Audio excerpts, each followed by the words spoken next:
This is Pet Life Radio. Let's talk pets.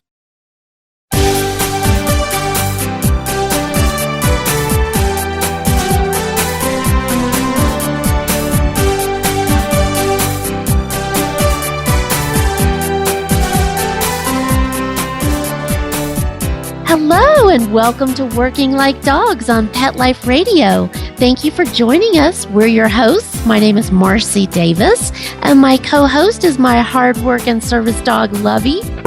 And we're thrilled to be with you today to talk about our favorite subject, working dogs and working animals. And today we're going to be talking with Tony Award-winning animal trainer and author, Bill Berloni. And Bill is known for turning a lot of unlikely dogs into big stars.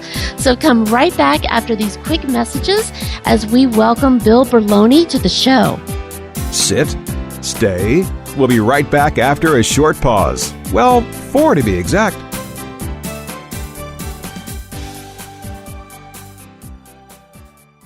It's hard to find time for your furry family member. That's where Camp Bow Wow comes in. All-day play and overnight camp, daycare and boarding for dogs. Everything is included. Large play areas for fun and exercise. Spacious cabins, comfy cots, even live camper cams to watch from a computer or smartphone. Camp Bow Wow offers the best care and is the place to go where a dog can be a dog. For locations and more information, visit campbowwow.com. Yuppie Puppy City Kitty provides pet lovers an opportunity to earn up to 50% commission selling our premium pet products. Advocate Gina Brick says, the opportunity to share such a quality product line with other pet lovers is amazing. The support of the Yuppie Puppy City Kitty family while working the business is a true gift. Mention special code PETLIFE when you enroll today and receive 3 additional products free. Find us at www.ypckpets.com. That's ypckpets.com. Let's talk pets on PetLifeRadio.com.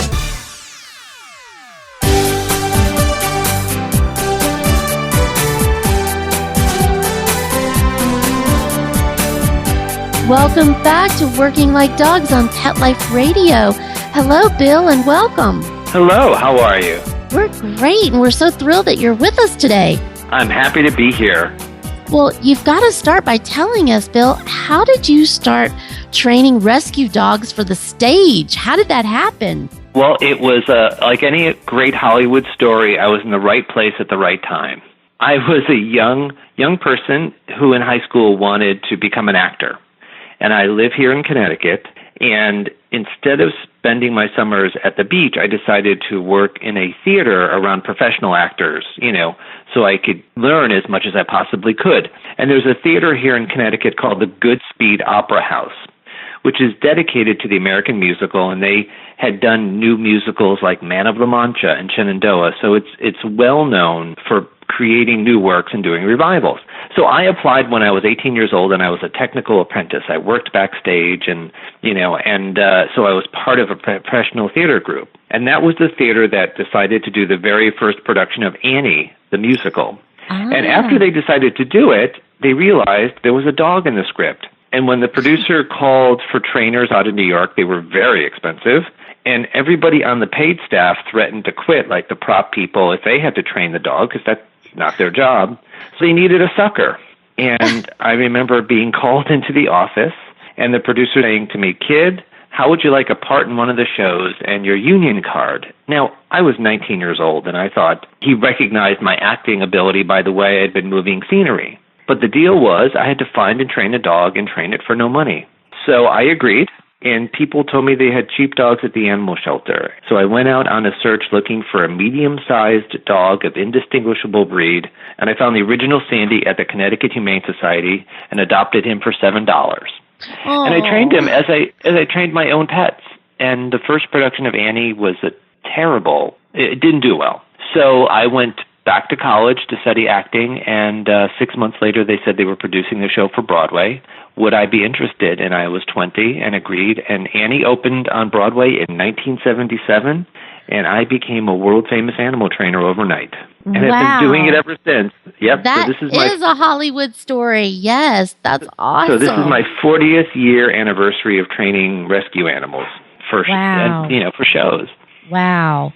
Well, so tell us, how do you identify a dog when you go to a shelter to see if that dog will really work? What are you looking for, Bill? Well, the good news was I knew what it was like to be on stage, so I knew what was, what the stress was, what the environment was like. And so I realized you would have to have a dog who was sort of go with the flow type of dog and friendly with people and liked working, Yeah. So, unfortunately, when you go to an animal shelter, it is a very stressful place. Yes. And so we usually pick the dogs that are dealing well with the stress there, because if they could deal well with that stress, having a private dressing room and a loud orchestra isn't as bad. So it's actually a good testing ground, and, again, people, when you go to a shelter, don't pick the dog who's screaming to get out, and don't pick the dog who's hiding in the back, unless you're a real good trainer. But if you're a regular person, pick the dog who's just sort of hanging out and dealing with it. That's going to be a good pet for the normal family. So temperament is really probably the most important thing that you're assessing for. Yes, completely. Looks are secondary to their temperament. Wow. So when you adopted the first dog to play Annie, how in the world did you go about starting to prepare that dog? And what were some of the experiences that you had with that first one? Well, the original Sandy was an abuse case, and he was afraid of people. And I was an only child who grew up on a farm, and my animals were my best friends. They were my brothers, my sisters. I didn't think of them as my pets. And I don't remember having a lonely childhood, because I remember playing animal games. As opposed to trying to make your animals play people games, I learned how to play animal games. And so we always had a good time. And I thought, well, if I can make Sandy think the theater is his home and the people are his family and we're having a good time, maybe he would do what he needed to do. And so it really was the innocent beginnings of a positive reinforcement method of training, which, I adhere to this day. If an animal, we never force an animal to perform or to do anything it doesn't want to do. If it's fearful or whatever, we retire it and we find it another job or another home. But it's always positive, it's always fun, and that's how I've gotten them to do it 8 times a week in front of audiences of 2,000 or 3,000 people, because we're just out there having fun. Yeah. Well, I was going to say, you just create an environment that they want to be in, which, of course, who wouldn't want to have that kind of fun on stage? That sounds awesome. Well, so what are some of the things that the dogs do that you train them? I mean, are they just hanging out as part of a family on stage, or do you actually teach them to do other things? Well, what was unique about what I did with the original Sandy, up until Annie, dogs in live theater had only been props. They were either carried on, walked on, Nobody ever thought you could depend on an animal to do the same thing 8 times a week. Now, in movies, obviously we can cut, we can paste, we can edit, and you can create animal characters telling stories, but it was never done in theater. So when I came along as a kid, nobody told me that, so Sandy was the first animal character in a live theatrical event in which the story depended upon. If he didn't do something, the story wouldn't be told. So, I've done Sandy and Annie. I do Toto in The Wizard of Oz. I do Bruiser in Legally Blonde the musical. So I take, animals and turn them into characters on stage, which sometimes includes hanging out, but most of the times has some behaviors attached to it that tells the audience something about that character and the person who owns it. So it's kind of fun. Yeah. Well, that was one of the questions that I wanted to ask you, is the difference for animals working on the stage versus animals in the movies. And it does sound like that the stage would be much, much harder. It is much harder from the fact that us as trainers have limited control, because we can't walk out on the stage. We're not the ones commanding the dogs. Now, the way I say to people, when we train dogs for movies, we can get them to do 30 to 40 behaviors. The trainers can be behind the camera. We can get the dogs to do it once, catch it on camera, and move on. But on stage, they actually have to listen to other people. So I'm taking actors and teaching them how to be trainers. And in that sort of transition, you lose the amount of behaviors that you can get. So in a theatrical event, we can get between 10 and 20 behaviors, as opposed to a movie, which we can double that. So while it's it has to happen every night, which is, again, maintaining that relationship, maintaining that fun is a lot harder. Sometimes the stunts in movies can be very intricate and, require weeks of training as well. Yeah. Well, I know, and I know how Lovey is, that sometimes she gets stressed, and I have to really pay attention to her stress level, as I'm sure the dogs on stage really could get stressed. And how do you deal with it on stage when they don't want to do something or they refuse to do something? Because I can tell you, Lovey can be pretty stubborn sometimes when she gets tired or feeling like she's overworked. So how do you deal with that? Well, again, you get to the point, like, how do you continue to get them to do it? Yeah. We rest them. Working dogs are on a rest period. They're like Olympic athletes, so that when that curtain goes up, they're the happiest, they're ready to go. The variables are both the actors we're working with, because if an actor forgets to give the dog a cue, what do? It's not, I can't control that. Right. Or if an audience member is eating fried chicken in the front row, that's the other we have to deal with. So we train the actors to do what I call the what ifs. What if the dog doesn't do the behavior? We have a backup plan to get the animal back on track, so we can continue telling the story without stopping the show. Mm-hmm. So it's a 24-hour, 7-day-a-week job when dogs are performing, keeping them up to speed. And then you have understudies going on for actors. You have kids growing too big and a new kid coming in. So it's always reevaluating how to make it fun for the animal. Yeah. And how much time do you spend with the actors to get them prepared to work with an animal? Because if they're not experienced or don't have any handling experience, I can imagine that's challenging. Well, and you would think that when producers were hiring an actor, a lead, who has to work with the dog, they would ask them two very important questions. A, do you like dogs? And B, are you allergic? And 20% of the time, people show up and go, no, I don't like dogs or I'm allergic. And somehow it becomes my problem. And at that point, I just turn to the producer and go, well, you've just diminished what I can do. Because why would an animal go to someone who doesn't like them?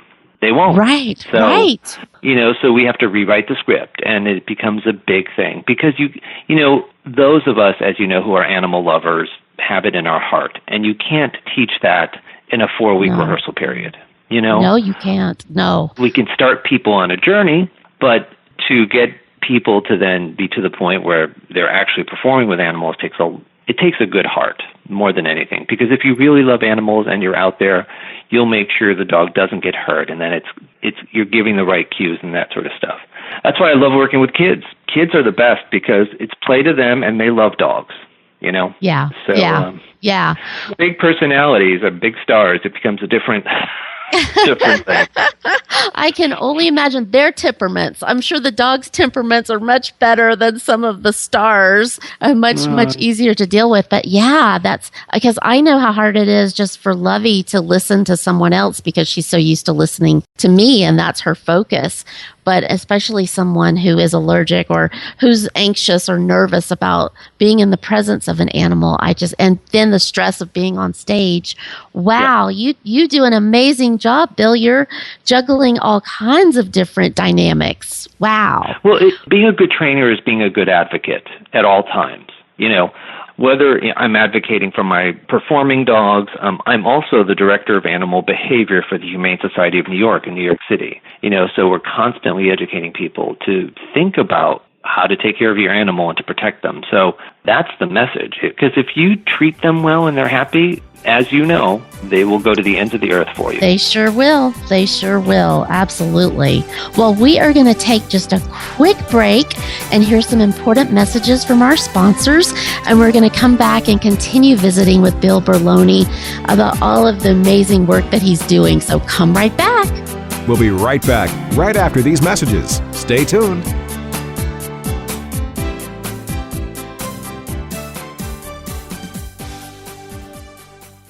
You think that you're rescuing them, but honestly, they're going to end up rescuing you. You don't know what they've gone through, and they're not going to be perfect. And they are so happy that you are taking a chance on them to be a part of your family. I urge you to go down to your local shelters, pounds, dog rescues, foundations, you name it, and rescue a dog. Once you get your rescue dog, you should definitely order some Dinovite. Go online and order it. DINOVITE.com. Dinovite. It's awesome stuff.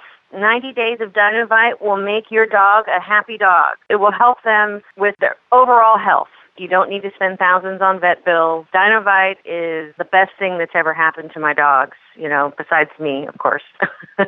Call 859-428-1000. 859-428-1000. DINOVITE.com. Begging to hear more of your favorite show?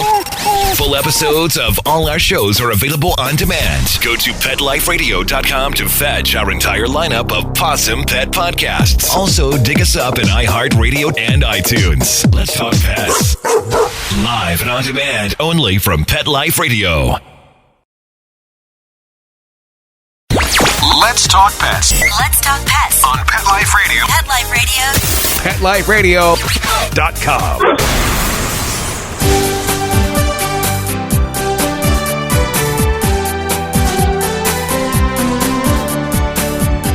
Welcome back to Working Like Dogs on Pet Life Radio, and we're visiting today with Bill Berloni, who's telling us about the incredible work that he does training animals for both the stage and film. And Bill, you have some exciting news to share with us today about an amazing award that you and your animals just won at the Cannes Film Festival, right?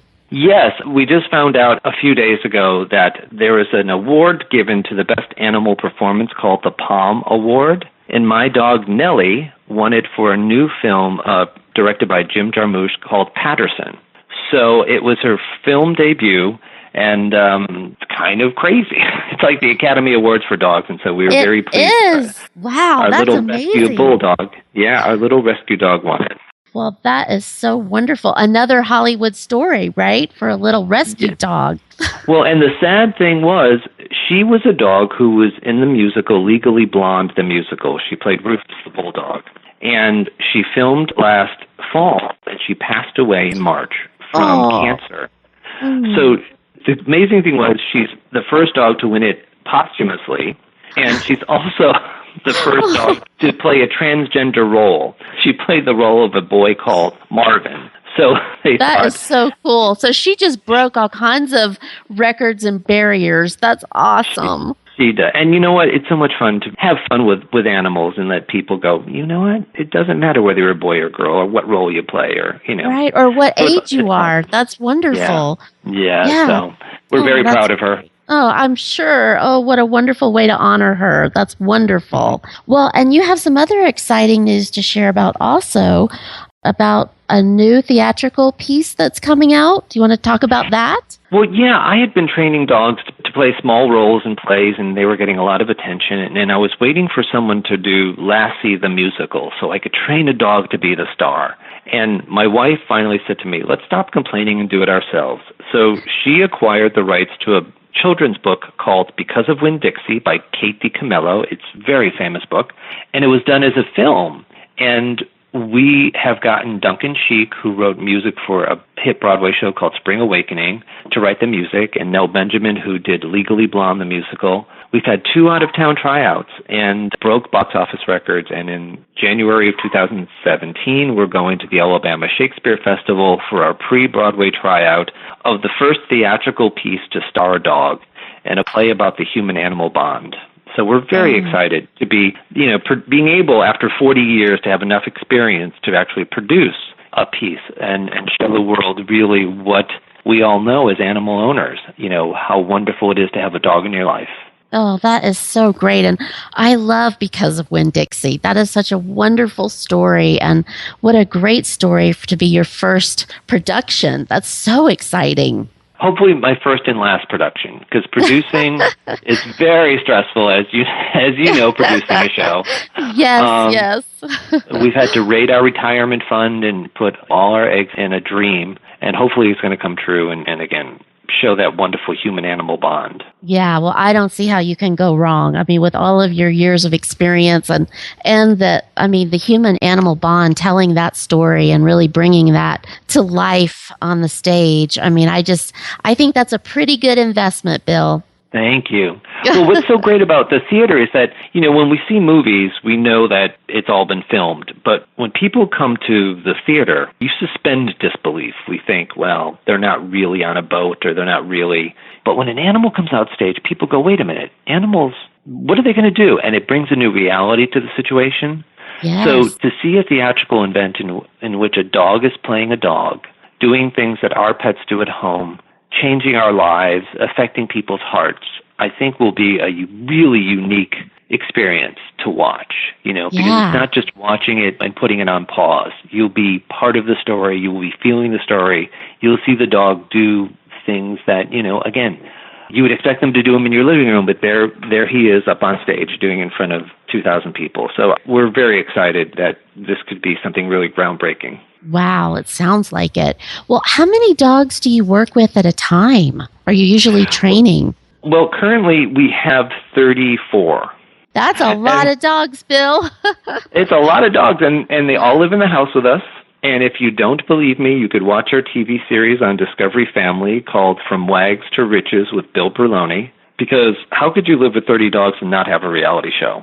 Yeah. Our house is specially designed, and we have wings, and they're all part of it, and they're all rescue dogs. But, we have dogs who are retired, who have worked, and now are just living the easy life. We have the dogs who are working, and then we have dogs who are in training. We have 2 full-time people besides my wife and I, and 8 trainers all around the country. So it's each year it grows a little bigger. Wow. Well, that was my question. I was going to ask you how much support you had to help you, and if it was all done on location in Connecticut, or if you had other sites where you work with dogs, like out in California or other places. How do you deal with that and traveling with the dogs? Well, our home base is the East Coast. I'm from the East Coast. New York and Broadway is where I started. There are so many great trainers out in Hollywood that it doesn't pay for a movie to fly me out there, to put me up, and, all that sort of stuff. So basically all our work is out of New York City. But when Annie tours the country, or the Wizard of Oz tours the country, I'll train the dogs, and one of my handlers will travel with them from city to city, taking care of them. And when the tour is over, they come home. But most of the training's done here, and then usually in a rehearsal room or on site. For example, the last 2 years we did NBC Live. We did Peter Pan Live and The Wiz Live. And those were filmed in New York City, and, we actually rehearsed on the sound stages. So some of the time they start here, and then the rehearsal happens right before the production. Okay. Well, that's perfect. Well, as you think about all the performances over your career, which one or two sticks out in your mind as what you're most proud of from one of your dogs? Well, the original Sandy, the little $7 dog, who went on to become the longest-running animal on Broadway. He did the show on Broadway for 8 years without missing a performance. Changed the course of my life, and that will always be my favorite and my most special memory. And since then, I love doing The Wizard of Oz. I grew up on the movie, and so the story of a girl who runs away from home to save her dog and has an adventure always stuck with me. So creating Toto live on stage is always a fun one to do. And those two are the ones that I really like going back to. Right now I'm working on a production of The Crucible on Broadway, and they asked me to train a wolf. Ooh. And wolves and wolf hybrid dogs are illegal. And so we found a rare breed dog called a Tamaskin, and we borrowed it from a breeder in Seattle, and I had 6 weeks to train it to play a very ominous-looking wolf on Broadway. So that's interesting. That's fun. Yeah, that's really unique. Wow. And I've trained cats for Broadway, and I've trained pigs and sheep and pigeons. Oh, my goodness. Wow. I know, and they say cats can't be trained, but I disagree with that growing up with cats. What do you think? Were they hard? When people call me for a trained cat, I say there is no such thing. If you're willing, and I've done 3 Broadway shows with cats, it's like, if you're willing to build your whole show around this cat and its whim, it might work. And literally, I have to move mountains. Otherwise, I don't take the job, because we love cats because they're independent. Yes, and they're strong-willed, and they want what they want. And if I can manipulate the environment to justify that, that's art. they're happy. That's artistry. Yeah, I know my cats look at Lovey when she works for me and they're like, stupid dog. Yeah, I mean, well, and you mentioned this a moment ago about that you have some dogs that are retired, and that's always a question that our listeners always want to know is what happens when the working dog's career is over and they retire? Well, at any given time, we probably have 8 or 10 dogs working, which means we have a lot of them hanging around. And, I will adopt animals for a show and we keep them because I can't imagine adopting a dog, training it, having them work for you, and then rehoming it. It's like your usefulness to me is over. Now I'm moving you on. But when they retire, they love working. They get very depressed at the moment at which I say, okay, you're too arthritic to go out anymore. Yeah. So, we have a geriatric ward, and we still work them. We still make them think like they've got a job, which is so important with your elderly dogs. If they feel like their usefulness is over, they just sort of lay down and die. So we work real hard to give those golden years some meaning. At our farm in the country, we have 90 acres and 2 acres of it fenced in. So they go out and they still chase birds and they still chase rabbits and the older ones discipline the younger ones, and so they still have a job to do. That sounds very similar to the way it is around my house. And Whistle right now is supervising Lovey. But you're so right. They still want to keep working. I know when I drop something now, I have to then drop it a second time so that Whistle can get it. So he can feel good about still working. And like you said, that is the golden years. Well, tell us, I know our time is almost up, but I want you to tell our listeners, how can they follow you, Bill, and find out about when the new play is coming out because of Winn-Dixie? How can they get information? Is it on Facebook or Twitter? What do you recommend? All of the above. Our website is theatricalanimals.com, and you could always email us directly. Our Facebook page is Theatrical Animals, so you can follow us on Facebook, and our Twitter account is @BillBerloni. So, we try to stay as connected as possible. And again, one of the things that I want your listeners to think about too, when Discovery Family came to me and said, we'd like to film your life, I was like, absolutely, because I have nothing to hide. When you think about the compounds or facilities of other trainers, you don't always get the inside look at how they live. And we want to be transparent. We want people to feel good about what we're doing and be able to see and comment and write us, if they have questions or concerns, because we want people to know we've tried to do the best we can for the animals we have. So you could always reach out. You could always follow us. But we're always here to answer questions. Yep. Well, thank you so much for being with us today. And thank you so much for taking rescue dogs and giving them such a wonderful, wonderful Hollywood story and Hollywood ending. That's awesome. Thank you, Bill. And I always thought that expression, who rescued who, is so appropriate for my life. So. Yeah. Oh, that's wonderful. Well, we're so happy for you. Congratulations on the amazing Cannes Film Festival Award. And congratulations. We can't wait to see because of Winn-Dixie. That's really exciting. And thank you for the chat. I've been waiting so long to speak with you. Yeah, love thank your show. you. Thank you so much. Well, you take care, and you'll have to come back and let us know how things are going and tell us more, because I know you're going to be involved in a lot more things to come. We will. We got to keep. We got a lot of mouths to feed here. Awesome. Well, and thank you, our listeners, for being with us today. And we love to hear from you. So please keep those emails coming. And you can contact me and Lovey at Marcie, MARCIE, at PetLifeRadio.com. And you can also follow Working Like Dogs on Facebook, Twitter, and Instagram, and read our blog at WorkingLikeDogs.com. So thanks so much, and we look forward to being with you again soon. Take good care. Let's Talk Pets, every week on demand, only on PetLifeRadio.com.